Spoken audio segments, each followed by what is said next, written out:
O encontro de Genebra para discutir as propostas de Vladimir Putin em impedir o avanço da OTAN em cercar a Rússia e China com novos membros do grupo falhou. O bloco, que tem como seu principal líder os Estados Unidos, não aceitou as medidas exigidas pelo líder russo. A intenção era impedir que Rússia e China estejam cada vez mais cercados com bases americanas e da própria OTAN. Até então, as únicas ameaças de Xi Jinping e Putin eram as pressões exercidas através da possível invasão de Taiwan e da Ucrânia. Mas parece que a aliança entre China e Rússia possui planos que vão além dessas invasões, e Vladimir Putin mostrou o que pretende fazer caso não entre em acordo com seus rivais. Moscou ameaça implantar armas nucleares na Venezuela, na Nicarágua e em Cuba. Imagina a ditadura castrista, sob comando de Miguel Díaz-Canel, e a ditadura bolivariana de Nicolás Maduro, potencializadas com um arsenal nuclear. Como fica a situação do Brasil, que deveria ser a maior potência militar da América do Sul, estar ao lado de um país comandado por uma ditadura cruel e com poderio nuclear?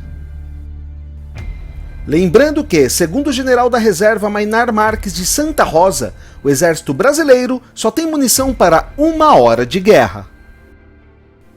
Segundo informou a imprensa brasileira, com base nos documentos e depoimentos de militares, aproximadamente 92% dos meios de comunicação dos militares brasileiros estão obsoletos. O mesmo relatório informou que 87% desses equipamentos estão completamente inutilizáveis. Os fuzis que o exército brasileiro usa são do modelo FAL, que é fabricado pela empresa brasileira Imbel há 45 anos, e mais de 120 mil dessas armas já têm mais de 30 anos de uso. Além de Mainar, o general Carlos Alberto Pinto Silva, que é ex-chefe do Comando de Operações Terrestres, disse que a quantidade de munição do exército brasileiro sempre foi mínima.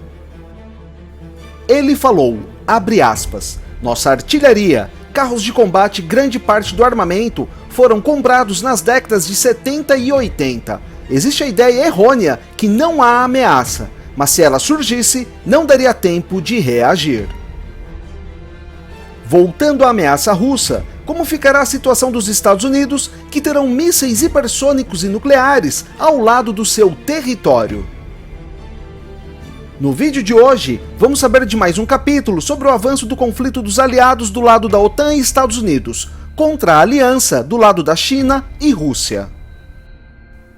Mas antes de continuar esse vídeo, se você ainda não é inscrito, não perca tempo, se inscreva aqui, vale a pena eu te garanto, e não se esqueça de ativar as notificações para você ficar por dentro de todos os vídeos que a gente coloca aqui no canal. E deixe seu like, ele é extremamente importante para que o núcleo da Terra cresça cada dia mais.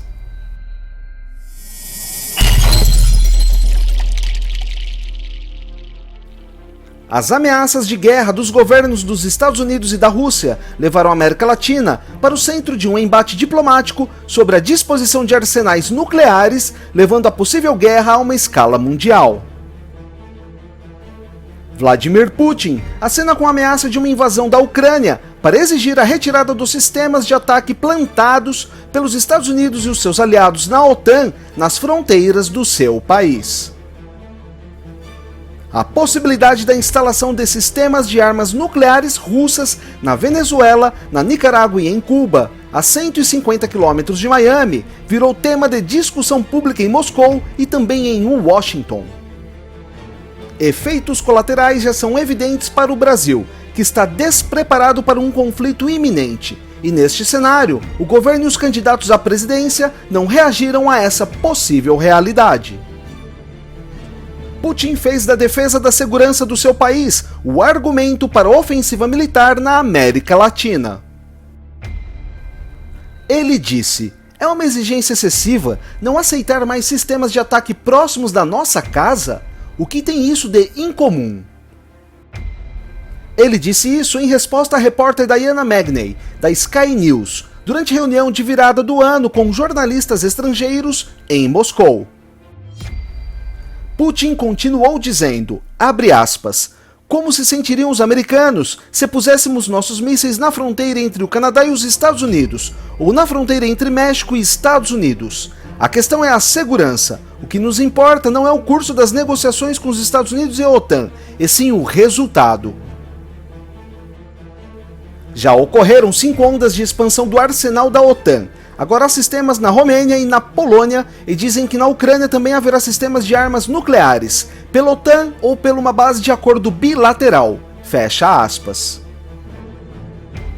O vice-chanceler russo, Sergei Ryabkov, usou a força da ambiguidade ao responder ao canal de televisão RTVI sobre a possibilidade de instalação de armas nucleares na Venezuela, Nicarágua e Cuba.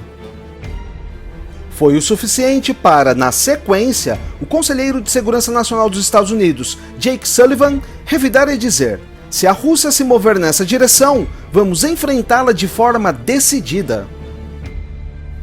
Sullivan esteve no Brasil, no Palácio do Planalto, em agosto de 2021, na companhia de Juan González, assessor especial de Joe Biden.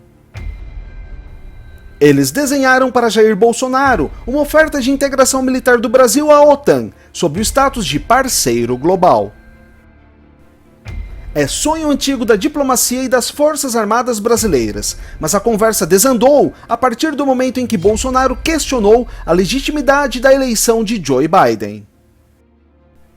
No clima tenso, Sullivan e González optaram pela diplomacia. Improvisaram citando a estabilidade democrática no Brasil como requisito prévio e essencial para o ingresso na OTAN. Repetiram isso nos encontros com chefes das Forças Armadas. Foi um ponto fora da agenda montada para Brasília, pois o verdadeiro foco eram 2: a difusão da tecnologia chinesa de 5G no Brasil e os acordos militares da Rússia na América Latina. Ou seja, era uma agenda voltada à Rússia e à China. Os representantes americanos lembraram do crescente fornecimento de modernos sistemas de armas convencionais para a Venezuela, que deixam o Brasil vulnerável por conta de suas armas defasadas e falta de munição.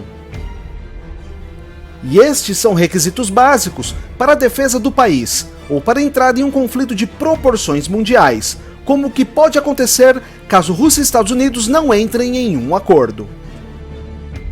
Salim Lamrani, doutor em estudos ibéricos e latino-americanos na Universidade Sorbonne de Paris e professor na Universidade de La Réunion, afirmou que seria um direito da Rússia a implantação dessas bases militares, do ponto de vista do direito internacional. Ele disse, abre aspas, do ponto de vista do direito internacional, cada país soberano tem a liberdade de firmar acordos que considere convenientes para os seus próprios interesses com qualquer outra nação do mundo. Os Estados Unidos têm bases militares em 80 países. A Rússia também tem o direito de ter bases em outros países no âmbito de acordos bilaterais. Fecha aspas. O ministro da Defesa russo, Sergei Shoigu, fez uma exaltação pública dos progressos nas negociações militares com a Venezuela, Nicarágua e Cuba. Na quinta-feira, dia 13 de janeiro de 2022, Sergei Ryabkov diz que não exclui nem confirma a possibilidade de a Rússia implantar sua infraestrutura militar em Cuba e na Venezuela. Por outro lado, ele sublinhou que a Rússia teve durante 30 anos uma presença em Cuba no âmbito de um acordo bilateral entre os dois países. Já seu compatriota Alexei Zhuravlyov, vice-presidente do Comitê de Defesa do Parlamento Russo, reforçou na sexta-feira, dia 14 de janeiro de 2022, a disposição do governo Putin de instalar armas nucleares na Venezuela, Nicarágua e Cuba. Seria a resposta imediata aos avanços que têm ocorrido por parte da OTAN e dos Estados Unidos na Ucrânia e em outras ex-repúblicas soviéticas. O simples enunciado dessa possibilidade, como posição de negociação diplomática, muda perspectivas para toda a América Latina. Tudo isso porque não falamos de um posicionamento da China, que com toda certeza também vai aumentar a pressão sobre os Estados Unidos e a OTAN. Será que realmente o Brasil e os Estados Unidos terão vizinhos com potencial nuclear? E será que o Brasil vai pender mais para o lado da China e Rússia ou dos Estados Unidos e da OTAN? Deixe aqui a sua opinião. Muito obrigado por você chegar ao final de mais um vídeo. E se você não é inscrito, não perca tempo. Se inscreva aqui, vale a pena, eu te garanto. E não se esqueça de ativar as notificações para você ficar por dentro de todos os vídeos que a gente coloca aqui no canal. E deixe o seu like, ele é extremamente importante para que o núcleo da Terra cresça cada dia mais. E a gente se vê na próxima matéria. Beleza? Valeu!